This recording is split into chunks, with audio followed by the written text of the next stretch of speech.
There is something incredible hidden in this forest, and in this video I'm going to find it, I'm going to show it to you, but more importantly I think than that, I'm going to tell you the brilliant but tragic story behind why it's here, and also talk about how its future is not all that certain.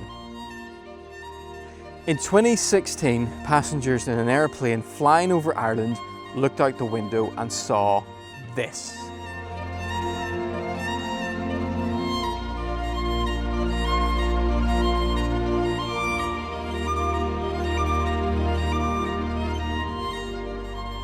A massive Celtic cross made from thousands of trees and hidden in plain sight in a small forest on a hill in County Donegal. 200 metres in length and 100 metres wide, this thing is huge, and it must have taken an equally huge amount of work to create. But initially, nobody knew where it came from and nobody came forward to admit that it was them.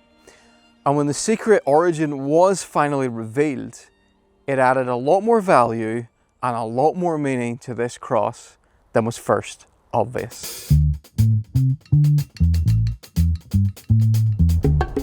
And today I am finally driving to Donegal to get to see it for myself. We're right in the middle of autumn at the minute, which I'm told is the perfect time to go and see it because it's not actually visible for a lot of the year, or at least it's not very visible. But once you get into autumn, that is when the trees turn into that golden yellow. And I've actually known about the cross for several years. I saw it on an Instagram post. I saw it in a few Instagram posts, and one of the Instagram accounts that I saw it on first was Will O'Reilly, and Will has become obsessed with the cross. He keeps going every year in all kinds of seasons to shoot footage of it, and it's Will's footage that I've used in this video, or I've used a lot of it in this video. So thanks very much to Will for letting me use his footage, and if you want to show your appreciation to Will, you can go and give him a follow over on Instagram. But I have to be honest about something. When I first saw those images of that cross, my immediate reaction was, that's cool, and then I swiped on. I think we live in an age now where we have what I call wonder fatigue. There are very few things that we see, images that we see online, awe us anymore, give us that sense of wonder that we used to have when we saw incredible things. So we're just constantly bombarded with images. So I saw it, I thought, that's pretty cool, and I swiped on. And then I started to hear about the story behind the cross, and that is when I realized I have got to make a video about this, because this is about a lot more than just an interesting looking symbol in a forest. It's about the man who kept it secret, the man who put in a huge amount of work for something that wouldn't appear for years. And last week I finally made contact. But sadly, I didn't make contact with the man who planted the forest, created the cross. I made contact with his son, because the man who was responsible for it never actually got to see it. And I think I'm going to get my first glimpse of it when I take this right turn. There it is. Can you see it? It's hard to make out.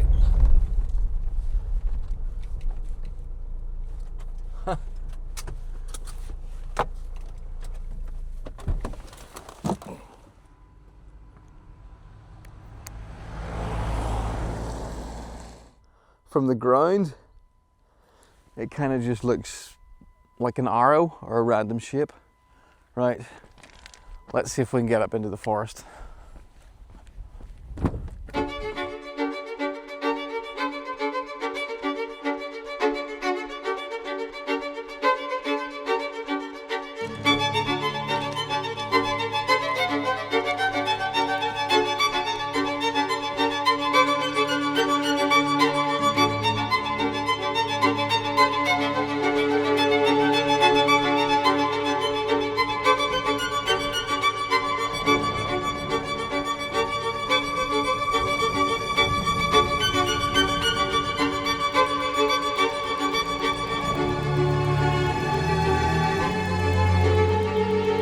I always feel that in order to properly understand a location-based story. You have to go and spend time in that location. So that's why I've come up into the forest. I'm heading now to try and find the top of the cross, or where the cross starts.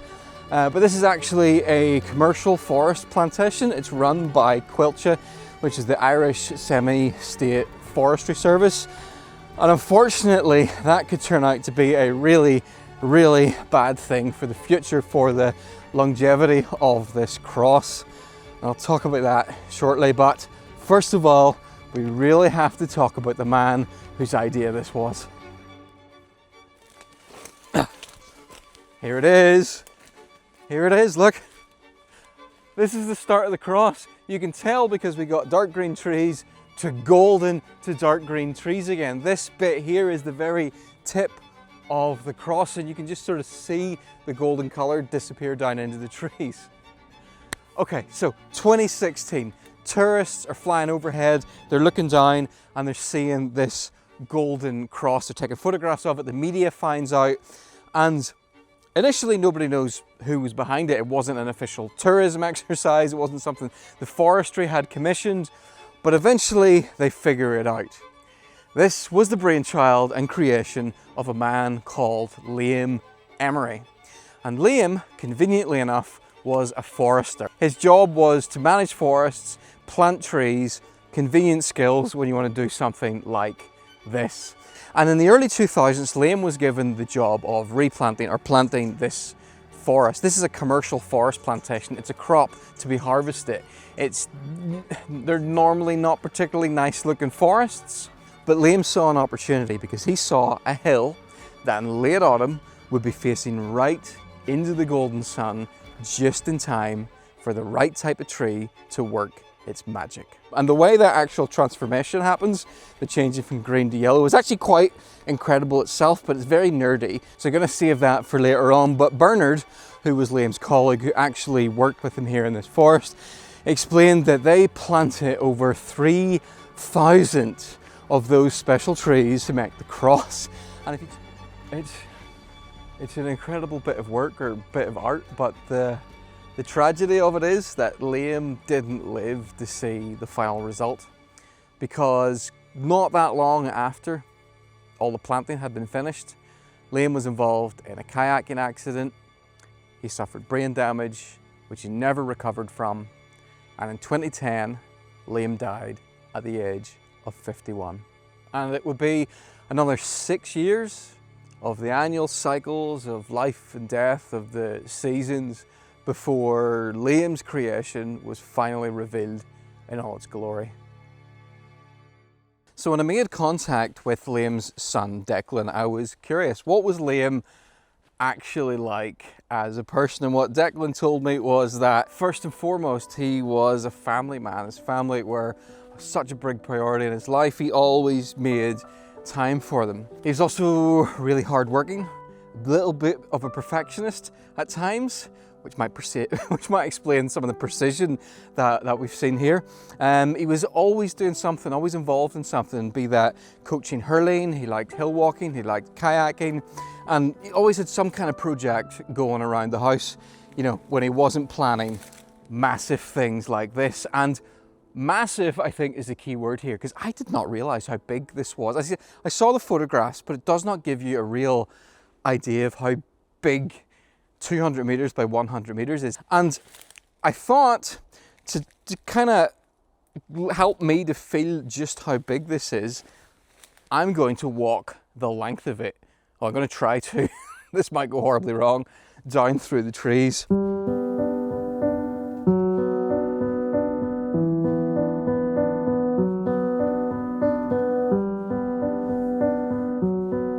I'm probably going to get lost in here. There's all kind of spiky things, and I've caught sight of a few spider webs. And speaking of catching sight of webs and web and sight, I think it's time to talk about the sponsor of this video, which is Squarespace, which is the online platform that helps you to create your own website. A very tenuous connection. I put my own website together recently, stephenjreid.com, using Squarespace, and on that website I now have a blog, which is really easy to put together. It's a built-in feature. And you can create your posts, you can draft them, you can schedule them, you can do all that good stuff. Format your text, add your information, drop in photographs. And what I'm going to do is I'm going to publish this video, because I've written it out as a script, as a blog on that website. So if you watch this video and you want a readable version, you'll be able to go to my website and get that. And Squarespace makes it really, really easy to have a blog or any type of website. And if you think you might want to try it out for yourself, well, the good news is I've got a discount code that'll get you 10% off your first website or your first domain name. Right, into the trees. While we're going through here, I will tell you why, sadly, this possibly could be gone within maybe 10 years, or if not that, 50 years, despite the fact that these trees could live for hundreds of years. And it's not just one thing. Now let's try and not get lost in here. There's actually several things going on. Well, first of all, because this is a plantation forest, that means this forest was planted with the purpose in mind that after 50, 60 years, it would be chopped down and harvested. These trees are a product. However, there are rumors that the Forestry Service has seen this, seen how amazing it is, despite the fact they didn't approve it initially, and probably would have been slightly cheesed off if they'd known what was happening. This is getting difficult in here.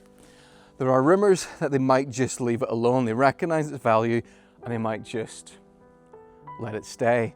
But the problem is because this is a commercial forest, the trees are planted really, really close together. It's how it works. And what's supposed to happen is every 15 years or so, foresters will come in and they'll thin out the trees. And that'll mean that the trees that are left will grow sort of strong. If you don't do that thinning, and you just leave the forest, what happens is you get really thin trees that grow quite tall, quite quickly, but because they're all so close together, they don't have particularly large root systems, and it leaves them quite vulnerable to storms. We had Storm Eowyn last year, and there are forests that lost 10,000 trees in a single night. If the wrong storm or the right storm hit this at the wrong time, this place could be completely flattened. So the only way to avoid that is actually managing the trees in some way. I mean, look, you can see just how dense it is in here. I'm having to use a light. I think I'm now in like one of the quadrants in the cross, because I look up, I can see green leaves, but I can see, yeah, that's right, I'm right in the middle. Oh, it took me ages to get down in this far. So if this cross is to be here for any significant length of time, someone's going to have to take an interest in it. But I've just realized I am lost. I haven't been paying attention. I think, oh, they're still yellow. Right, I'm still somewhere in the cross. I've no idea where I am. No, those are green. I think I need to go, is it this way? I don't actually know where I am. I think I'm going in the right direction. Why are those shouldn't be green? Well, those are golden. I'll just follow the golden. I'll see if I can get signal and check Google Maps to see how far down I am. Okay, apparently I'm barely halfway down. Oh, whoa. Oh, I have found something. Look at this. Look. See that? There's more. There's an embankment running down here. So it looks like there used to be an old stone wall, and the edge of the cross has been placed right. You can see green and yellow right down the line of the stone wall. So that's what was being used as a guide, at least for this part. Wow, look at that. That's weird. I've got to the end of the cross, right? And end of the cross, larch trees are gone, and beyond the cross, outside of the cross, there's only darkness, which sounds exactly like the sort of thing somebody would spend some kind of sermon from.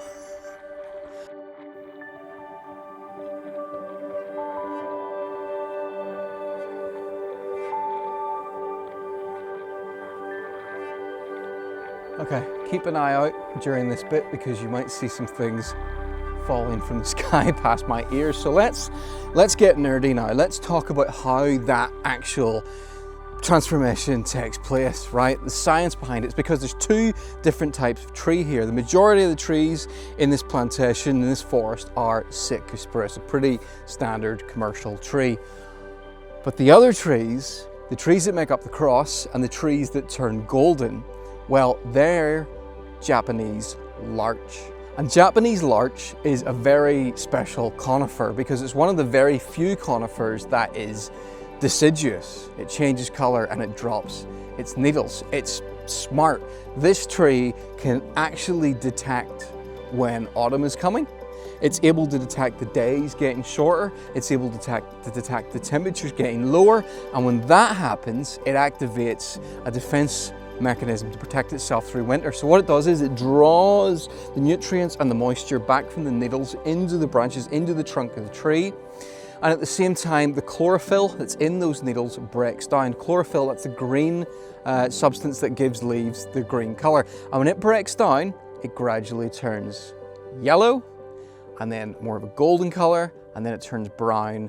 And then one by one, as the autumn and winter winds blow past, they fall off the tree until the tree looks dead, until it's reborn in spring with fresh green needles. And I was thinking about that and I suddenly realized Liam couldn't have picked a better choice of tree for a massive symbol of Irish Christianity than a tree which every year visually goes through a cycle of life, death, rebirth, and glory.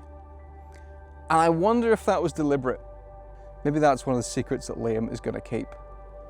And also, there's even more than that. I suddenly realized that Liam has made something that says something or has a relevancy to everything sort of, or the main important things in his life.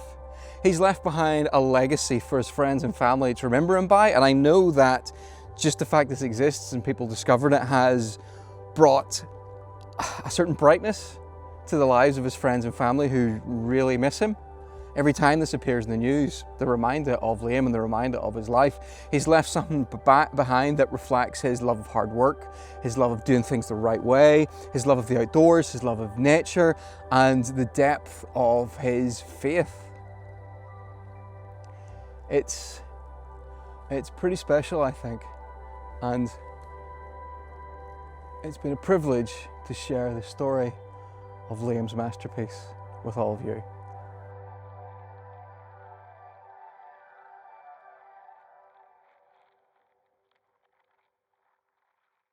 Well, hello there, people who watched to the end of the video. I've got a little bonus for you as a reward for continuing to watch, and that is I'm going to tell you what is going to be coming up on this channel over the next couple of months. 3 months maybe. And by the way, if you'd like getting a little bit of more insight into the channel, and maybe if you want to support the channel, I actually do have a Patreon, and on the Patreon you can sign up, you can support the channel with a little bit every month. There's members only chats, I do giveaways on there, and then there's posts that only go out to members if you just want to be a little bit more involved. And if you don't want to spend any money, you can sign up for free and that'll put you on my mailing list. But right, what have I got coming up in the next few months? Well, I decided that I've been quite random with the topics I've chosen over the last few years. I'm going to do a pattern. For the next 3 months, I'm going to do a pattern of video types. The first week in every month is going to be a tiny tent camping video. These are really fun to do. They don't require too much planning for me. I just pick a tiny tent, I pick a spot, and I go out and I have fun. The next one I'm doing is going to be tiny tent camping down under.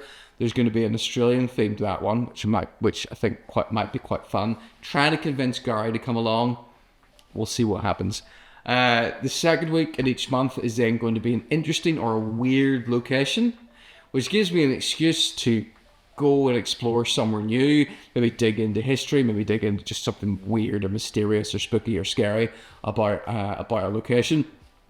And then number 3 is each month I'll publish a video about a weird or interesting piece of kit. Something a bit niche, something a bit odd, maybe not what you normally expect, such as finding out if indeed you can go off-road in a pair of off-road Crocs. Keep an eye out for that one. That could be interesting. This could be, yeah, amazing or incredibly uncomfortable. And then week 4 every month, I'm going to publish nothing because I realized I haven't been giving myself enough of a break to plan, recover, and just get other things done in my life. So the 4th week, each month, will be a kind of a recovery week for me, and that is the plan up until probably February. So thanks for watching, and I hope you'll enjoy those videos when they come out.